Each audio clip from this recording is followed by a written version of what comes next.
So it seems like we have a fantastic special guest here today, Bart. Yeah, whenever I'm on the show, it seems like it's always a guest episode. Well, yeah, today we have Shantanu Shekhar. He is the current head of go-to-market operations at Gong and also helping lead the customer sales division over there. That's it. Beautiful. Thanks so much for joining us here. Absolute pleasure to be here, Bart and Tony. We're very, very exciting to always a pleasure to talk about RevOps and go-to-market operations. And yeah, really excited. There you go. So it's good that we have you here for a little bit of time to pick your brain and really talk about some of the pieces that might be still missing from this RevOps journey, which is going into the strategic area. Before we get to all of these wonderful things, a bit of a fly-in maybe on your side. So how did you get into revenue operations? So it's funny. And in fact, I believe this is the best question to ask anyone in RevOps because I feel everybody's story is slightly different. In fact, I'm curious, maybe for a later conversation, Tony, love to know your story as well. But my story almost starts, I've been close to a decade now in the revenue operations world. And my story starts about 5 years before that. So I was a management consultant at Bain. And pretty much there you're focusing on strategy projects for clients, and you're trying to build transformative roadmaps. I spent a lot of time somehow within the sales industry there, and that mapped very closely with the growth and transformation vertical. We used to call it full potential strategies. And about a year at the end, I spent working on a large IT services client who was looking at their sales operations blueprint. And I thought, wait, this is quite a lot of fun, quite interesting. Again, a lot of our listeners might agree with me, and I'm sure there are quite a few, many more who will not, but it was all about pipeline management, forecasting, trying to figure out how to think about capacity planning and how do you map that. So that really piqued my interest. And while I was at Bain, I had spent about 6 months in the Bay Area working with private equity clients just before I'd gotten into this project. And this is back when Uber was a startup. It's funny to think about it now, right? Because given the size and scale that Uber has, I might have advised a private equity company not to invest in Uber. Still regret that. Good job. There you go. The data didn't point towards them being a success at that point. But if I think about what really got me into this was I knew I wanted to go into tech. I was a management consultant by practice, by profession, but I really liked the energy that tech had at that point, and I was like, great, let's look into it. I don't think I'd ever thought I would go into a role called revenue operations or sales operations at that point because it was still very early days for that function. And speaking to a few folks who had gone into LinkedIn at that point, and for some reason, LinkedIn was probably was a scale up. I wouldn't say it was a startup at that point. It actually IPO'd even. And for some reason, a lot of ex-consultants from Bain, McKinsey, BCG had made their way into this growing function of sales operations across LinkedIn, but also across Salesforce. And those are the two big SaaS companies at the time. And I had a few conversations and figured, yeah, let's give it a try. I wasn't really sure what I was getting into, but looking back, I'm really enjoying it. Nice. And I mean, you spend a lot of time obviously on LinkedIn. So not on, but in LinkedIn. And then went on to Nitro and then basically landed in Gong, right? Kind of that's Yes. the journey for you? That is the journey for me. And I think if I think about at LinkedIn, I did a couple of different roles, and I was focused on the EMEA and Latin America business, which is pretty much found headquartered in Ireland. And I was doing a very pure sales operations role to begin with, working very closely with how you think about everything from planning to forecasting and really focusing in on that smaller subset of making your sales numbers work and working closely with sales leaders and SDR leaders to an extent. But then the second half of my time at LinkedIn, I moved into what we call business operations there, but it's really much more closer to RevOps in a way, because then I was working across the go-to-market functions working very closely with customer success, with marketing and sales, the entire broader go-to-market teams, and also having a very close link with product. Because I think one thing we often don't talk about is RevOps also has to have a close link with product to really succeed in advising the go-to-market side. And then from there I moved on to Nitro, which is a much smaller, I would say, an already public company at that point, but much smaller company in the PDF and e-signing space. And the attraction for me there was more of a global role sitting in Ireland. And I had the joy of waking up with somebody in Sydney on the East Coast and working with someone on the West Coast of the US as well. So that had its own, I would say, great experiences and then challenges that came with that. But a great experience to set up the entire go-to-market operations and revenue operations function for that team and see how we move forward. Since then, the company's actually been acquired by a private equity firm. And I was a Gong customer twice, both at LinkedIn and at Nitro. And that's what, when Gong opened an office in Dublin, it was really something which was a no-brainer for me to consider. Now, I think it's really interesting whenever we talk with somebody with your vast experience in this and in all these different companies. And I would love to know, taking all those experiences along, what's been the role of RevOps and how's that been evolved over your time? That's great. And it's a great question, Bart, because if I think about the role of RevOps, I would say every single company, every single country, every single, even sometimes segment within the company might be doing it differently. So the way I define RevOps, and to a large extent within these three companies, I've tried to streamline certain roles and functions to meet along that, is, to me, there are three core pillars and, say, a foundation and a roof. If you imagine a house, right? And essentially RevOps is setting the house together for the go-to-market function. To me, the first three pillars are strategy, operations, which I mean both processes and systems. And then the third one is data insights. And I mean insights, not necessarily, there's so much signals, so much noise in terms of data available. How do you get signal from the noise in terms of insights? So if you think of those three pillars, and then the foundation and the roof for me is, foundation is all about people and the team that you're actually driving, especially in the RevOps function. For a company the size of LinkedIn, you could have hundreds of people who are sitting in the RevOps team. But again, you come to a smaller team, you might be working with maybe double digits, sometimes single digits team. You have so many RevOps team of one who are operating. So how do you make your team work for you? And then the roof at the top is really, and I say this to almost everyone I talk about RevOps, is getting your work done is 20% of the work. 80% of the work is moving the rest of the organization and driving change. And how do you use that? That to me is, and if you want to call it stakeholder management, change management, whatever name or label you want to give to that, I think that is the tip of the spear for RevOps. Yeah, I think this way of almost distributing the weights, I don't think a lot of people would necessarily come up with that distribution themselves. I think they would agree.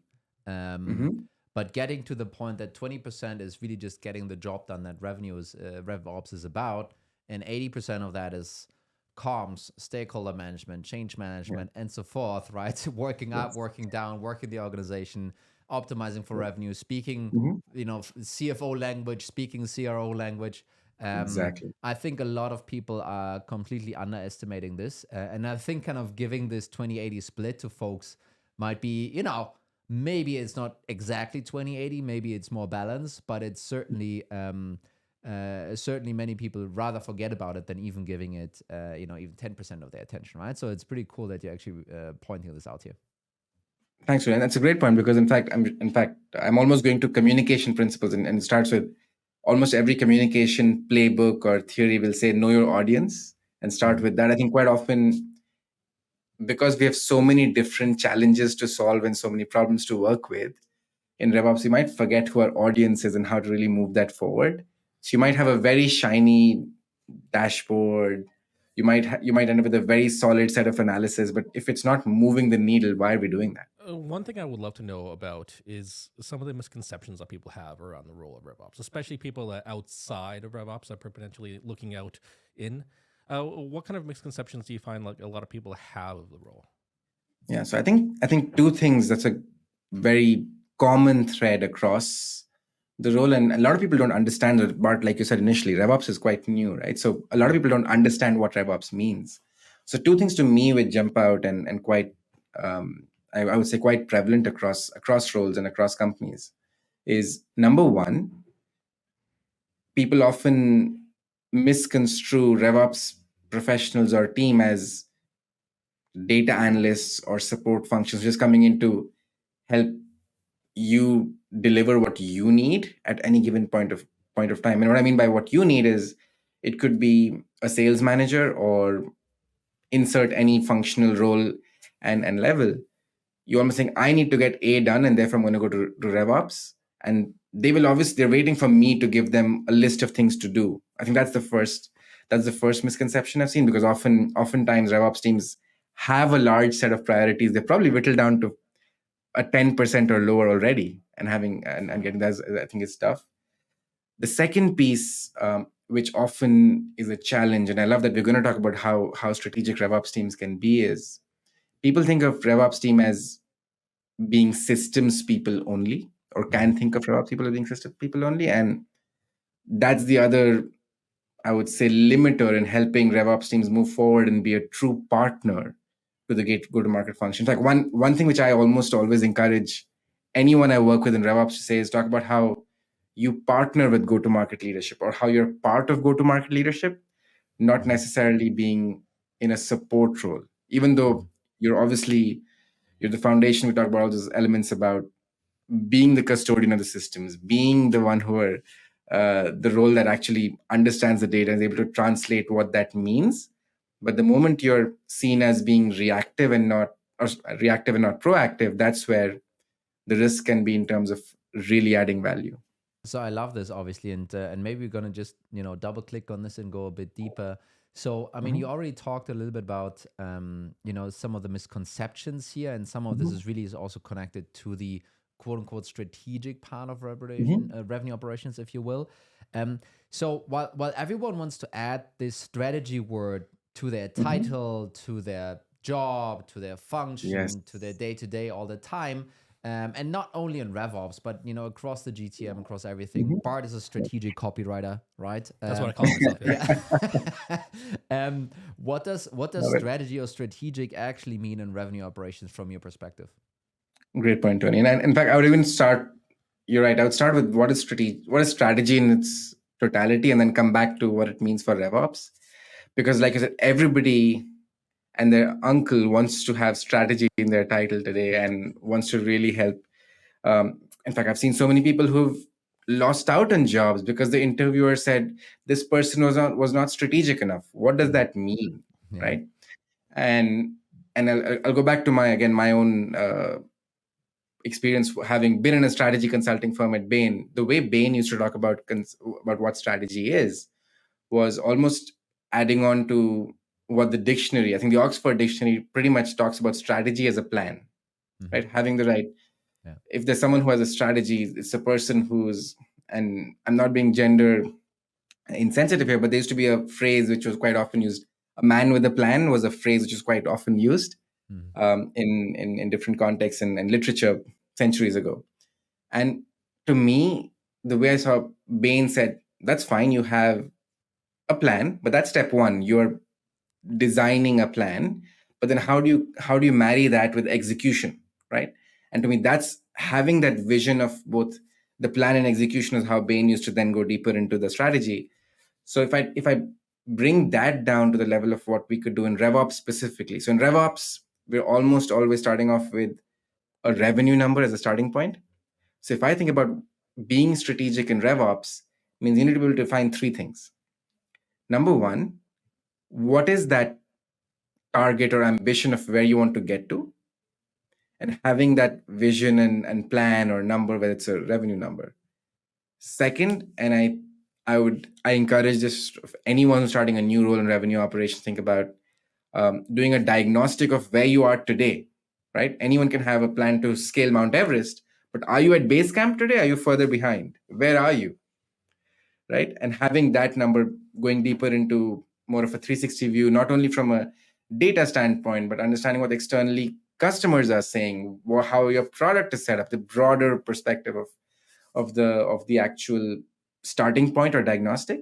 And third really is all about marrying that, as I said, plan with execution, which is if you want to get there, what are the steps to get there? If you have these steps, how do you really break that down into very tactical initiatives which will get you there? Who owns those initiatives? What needs to happen by when? Timeline. And I'm almost defining a program, because it's almost mapping that program level of initiatives and plan with that footprint or roadmap, which will help you go back. And often it's those choices you make in building that plan which define what your strategy is. Because, and we can go deeper into examples here. Let's say your strategy or vision is you want to be an enterprise company, or your and if your plan and how you think about initiatives which will get you there, is your product set up in a certain way? Is your entire go-to-market motion and customer relationships and life cycle management, is that built in the same way or not? And what are the options you need to make?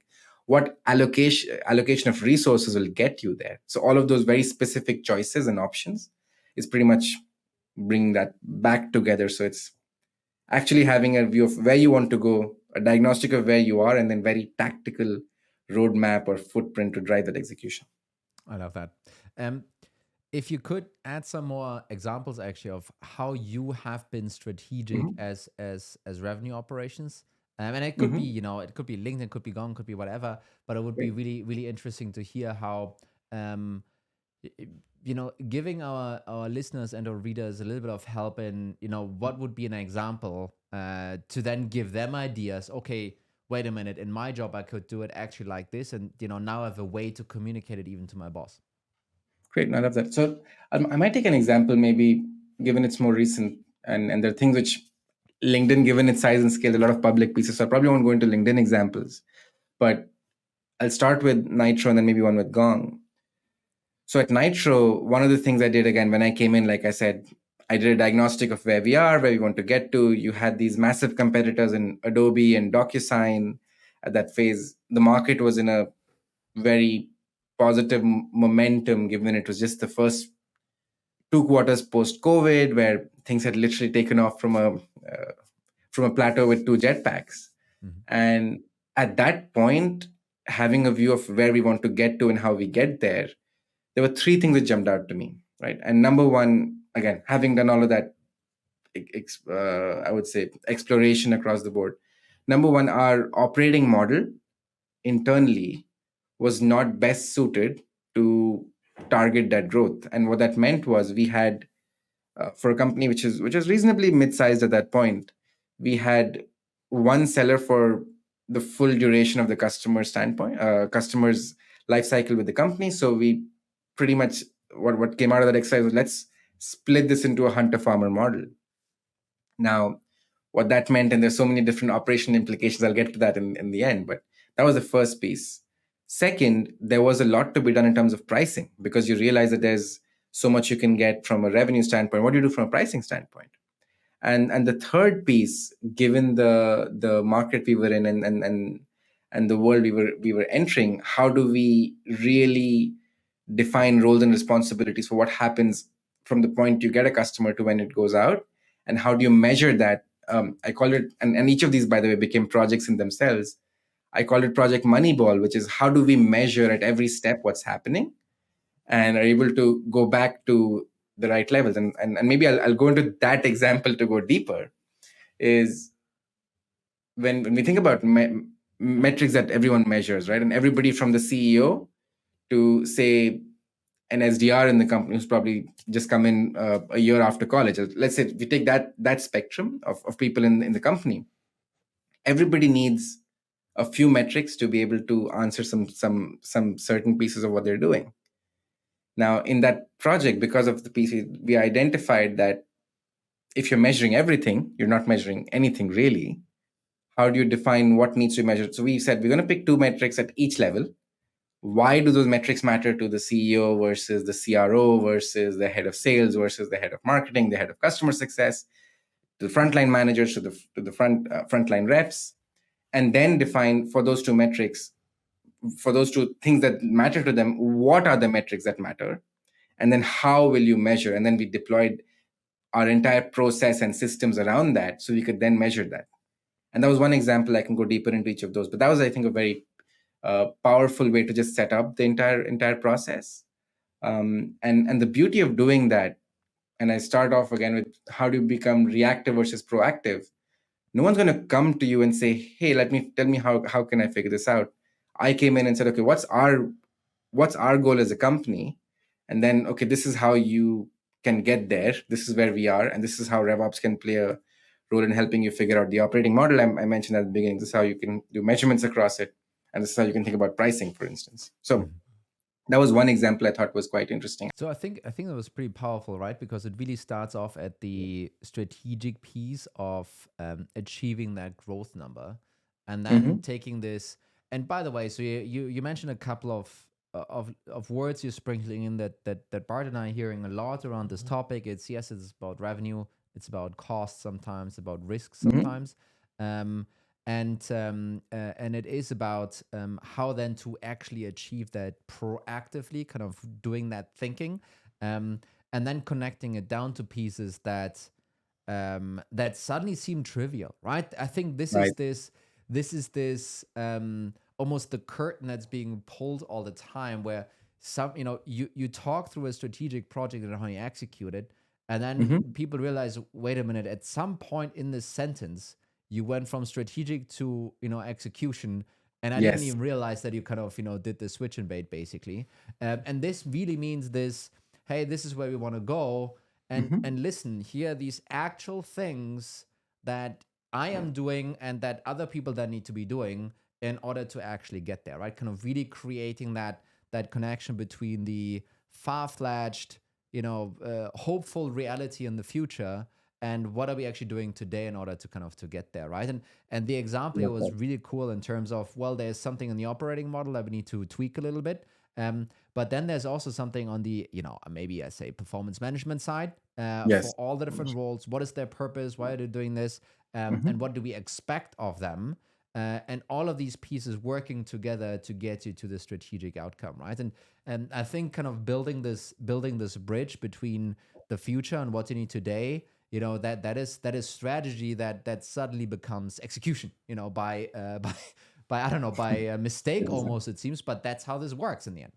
But that's such a great observation, Tony, because if I think about the real opportunity, and this is where I think companies shell thousands of dollars to consultants and external advisors and so on. Really, the beauty lies in breaking things down to its first principles, right? Anything which is complex can be broken down into very simple tactical pieces, and that's, I would say, almost without prejudice. In fact, I'll give you another example, right? So, the example maybe from Gong for strategic project. Like I said, we just opened an office in Dublin. I came in, it's now more than 18 months ago, and as you'd imagine, Gong is obviously a very strong brand in the US, relatively strong in English-speaking markets. But outside of English-speaking markets, there wasn't that brand that existed, and there wasn't a very clear understanding of how it would operate. And again, this is not a Gong only problem. Every company, every single in every single function as well, I would say, every single industry which comes from say the US and then tries to go into Europe or into Asia, where every single country has a different language, a different culture, a different sensitivity, that you have to really standardize and internationalize what you're doing. So that was a question again, which, if I think about my entire exercise of the same diagnostic, where we can get to, what are some of the obstacles and roadblocks we need to cross over. So in that exercise, we realized, well, hang on, we need to create almost and you will see, I love project names. We call this Project Apollo, where how do we go from where we are? How do we make sure Gong is just the same, whether you are speaking in English, whether you're speaking in Danish, whether we're working with Gong in Dutch. And there was a lot of work, by the way, already being done in silos. Our product team was already doing something. Our marketing team was probably working on something from a sales perspective to figure out what you do and how you enable people to think about it. But basically, the way we set this up was, and I hired a program manager to help drive this through. Again, people might not have come to a RevOps team and said, how do we make this work? But I'm like, okay, this is where the opportunity is. Let's say if we had to get Gong to go and big into these markets, by the way, this is the GDP of Germany, this is the GDP of France. If you add up all this GDP of these European countries, you get the GDP of US essentially, right? So how do we make sure we get the same revenue or ARR you're seeing in the US in Europe? And one phrase I love is an ask made well is actually an offer. And what that means is I'm asking for a path to get to that ARR. That's a great offer for whoever's running the company globally, right? So, and to do that, you then start breaking that down into, okay, this is what product needs to do. This is what marketing needs to do. This is what, and how do you not, and again, this is not one person. I don't have the answers in my head. How do you get all the different stakeholders together? I talked about the 80% of making change management and people management working stakeholders together. This is all part of the strategy because you then get, and again, what we did essentially for Gong was we had customer success was key for this, product was key for this, marketing, someone from engineering, someone from the sales team. We got all of them together in a room for a day or two. We literally built a plan and we had initiatives. And again, it sounds so boring in the end because the broader goal is how do you make Gong relevant for all languages, all countries. But at a base level, you then say, okay, customer success, you need to think about when you get a customer onboarded, whether it's in German or in English, they need to have the option for 30 days, 15 days, 45 days. What does that mean? What does the onboarding program look like? What do you get in terms of actual materials that are available for self-learning, for onboarding? Are they the same in English or not? You then go with product. Okay, you need to think about what's the UI. And to build that UI, wait, you need a vendor. Okay, let's work with who are the different options, these are vendors you can talk to. This is, okay, we'll have somebody tracking that. Similarly, marketing, now your website, whether you open Gong in Denmark, in Germany, in England, in Singapore, how does that look?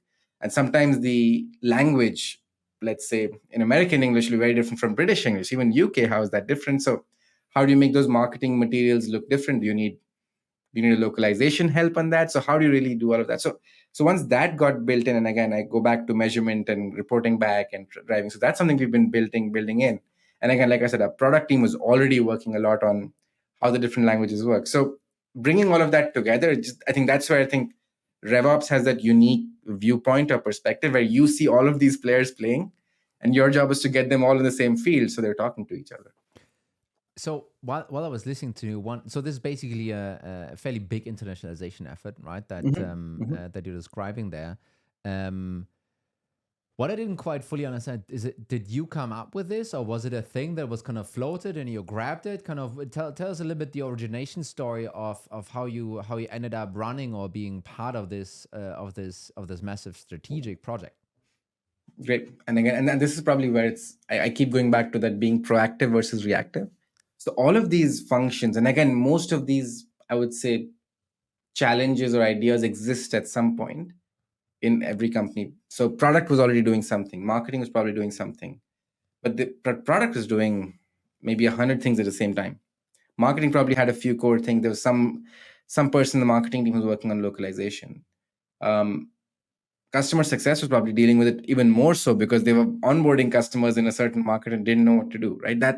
So they're all things which are happening, but the way that overall project initiative, because you're asking, like I said, I hired a program manager. How do I get that? And to do that was I go back to almost, and diagnostic is easy to do when you join a company in the beginning, but even if you've been in a company for 20 years, your company might have an annual budgeting process, an annual planning process, or some level of, I would say, a strategic review where RevOps might not even have a voice, by the way, right? So the way to come into that is almost come with, whether it's your CRO, if your company has a CRO, or it's your sales leaders, your marketing leaders, come to them with, I see an opportunity here. And in my case, I had the benefit of having done that as soon as I joined. So I was like, oh, this is where we're going. I see an opportunity to accelerate our growth beyond X. Mm-hmm. And this is why I would do that. Again, in the same way, someone might come in and say, I see an opportunity to do that. And you mentioned rightly, so there is revenue, but I also see risk. If we don't see this coming in, this is what you see run the risk of if you don't. So creating that almost burning platform and having that conversation with, oh, by the way, I see this risk, I see this opportunity. Is this important to you? And then going back with, oh, by the way, I have a plan. I need ABC to do it. And can you give me some sponsorship or I would say almost, I don't want to say sponsorship necessarily, but almost the run free and go and deliver. I think like, you're almost looking for a cosign of that from somebody that actually has power to do this, right? Exactly.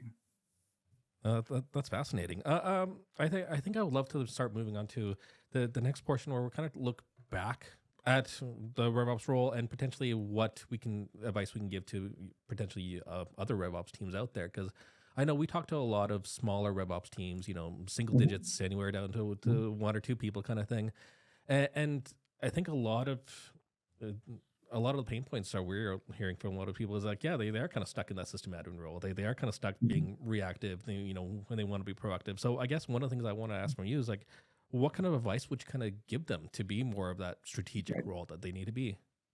Yeah. So I think so. One of the words I love is compartmentalization. And what I mean by that is if you create the room for something, then it'll happen. If you don't, it won't happen. And essentially, as I talk about those three pillars, and I'm sure you both will agree with me. There's enough work to be done that just responding to requests, and that's why we started off with misconceptions about it. That's why people have misconceptions about RevOps. You have enough asks and requests and challenges and things breaking that keeping the lights on can be a full-time job for someone in RevOps, and is, right? And I think it's almost important. There's so many different concepts. You call it deep work, whatever, to compartmentalize. If you block a couple of hours a week, a month, or whatever works for you, and the advice I always give to someone who's looking to make room to be more proactive is go in and really help figure that out. That's the number one thing I'd say. Second, quite often people might not go to the might not feel comfortable going to even the CEO if needed. But that's like, for instance, um, if and I'm sure as Growblocks will grow very soon in 3-4 years, you will have a large team, and not everybody will comfortable going up to Tony. But let's say you have a RevOps team, and a, a upstart RevOps person comes up to Tony, and they ask you that, hey Tony, what's your biggest problem? Just understanding what the biggest problems from the CEO to the CRO and downward is important to just then help solve for that problem. Because once you make time and space, and second, you know what the biggest challenges for the company are, most RevOps professionals have the skills to be able to solve that problem. They always often can see it. I think it's more just knowing what the problem to solve and finding time to do it is. So that's what I would. Yeah, so very powerful, right? It's kind of number one. I love this. I mean, I obviously love this compartmentalization thing. I agree with this for many other reasons as well. But really, by allocating time, it's the only way you will be able to get there, right? So Yeah. scratch everything else. It's not going to happen by itself. And then number two, really this understanding of what are driving pains and problems in the organization, and what could be your spin on this in order to solve them, right? And to a degree, what you're kind of saying with this also is, well, if you understand what's a problem, guess what? If you have a solution for that, there will, Yes. resources will appear, time will appear, and prioritization will go your way. If this is how you're addressing, that company issue that you can potentially solve. Absolutely. I love that, and I love what you said there as well, Tony, about prioritization going your way. There's because the moment, and I go back to your and ask well made as an offer. The moment you can create a very strong burning platform of why what you're proposing is important. I would almost even take a step beyond that, and depends on the company size and so on. You might have an OKR process or prioritization process. The more deeply embedded a RevOps leader, RevOps team, RevOps professional can be in their company's go-to-market prioritization process, the more room they will be able to create for these are projects I feel we need to implement to deliver value, and this is what we'll do to keep the lights on. The moment they can do that, that'll also help. Again, people use the phrase getting a seat at the table, help them get a seat at the table, be strategic, and actually be able to deploy them. So I love what you said at the end about prioritization. Do you think that your strategy consulting past? I mean, this is a lot about communication. right? It's a lot about communication in that job. Do you think that that has helped you to communicate strategically and kind of discuss strategic topics in your revenue operations role? Oh, a lot, definitely. I would say, in fact, I think a lot of the skill set that you'd pick up in consulting is very similar to what we need in RevOps. And I use a phrase of there's 3 leadership points. There's thought leadership, process leadership, and people leadership, which are core to literally any role, but even more so in revenue operations and similarly in consulting. And being able to communicate and drive value for working with executives, working with the leadership and helping them see why the change needs to happen or why we need to think about it in a certain way. Consulting has helped me significantly, I would say. Definitely. And now let's almost flip that advice question. Now, instead of giving someone new in RevOps advice, maybe what advice would you give yourself if you go back in time and start your whole career, other than investing in Uber? Brilliant. Definitely, that's a big one. I think the big one, and I've been thinking a lot about this. I'm probably at that point in my life where I've been thinking about what could I have done differently. I think the main thing I would probably go back and say is talk to as many people as possible. I think a lot of us, and me included, I think we feel like we carry the burden of the world on our shoulders. But there's so much, I think, even on the podcast, I've heard so many different perspectives come in from different people more recently. But as you've seen the revenue operations world grow, I'd almost go back and say, why don't you talk to, back then when I was starting out, Tony was already doing what I was doing. So I should probably reach out to him then, not now. So that's the one thing I'd go back and say. That's a pretty good one. It's also not the first time we're hearing it, by the way. It's pretty cool, and I think it has to do with this. I'm not sure if this is the imposter syndrome. I think that's actually the wrong term. It's probably kind of the God complex of revenue operations. Yes. I can figure this out myself. I don't need to, you know. But sure, you can totally, yes. But it might be easier if you start chatting with some folks and you know, maybe learn something along the way. I think it's really great advice. That was a great episode, actually. I think there was a lot of. What, are you surprised? Every time I sit on this desk with Tony, I'm always surprised just how good these are. But no, I think there's a lot to be said, especially about, you know, breaking down the complexity of this engine and actually creating actionable results out of this. I think if you take it one step at a time, you can actually do this. Yeah, wonderful. Thank you so much for being here. It was a real pleasure talking to you. I mean, you and I, we catch up recently, you know, often here and there. But really cool to, you know, do that in this format, and thank you so much for spending the time. The pleasure and privilege is all mine, Tony. Thank you so much, and great Wonderful. to chat with you as well, Bart. Yes, thank you. All right. Have a good time. Bye-bye. See you guys.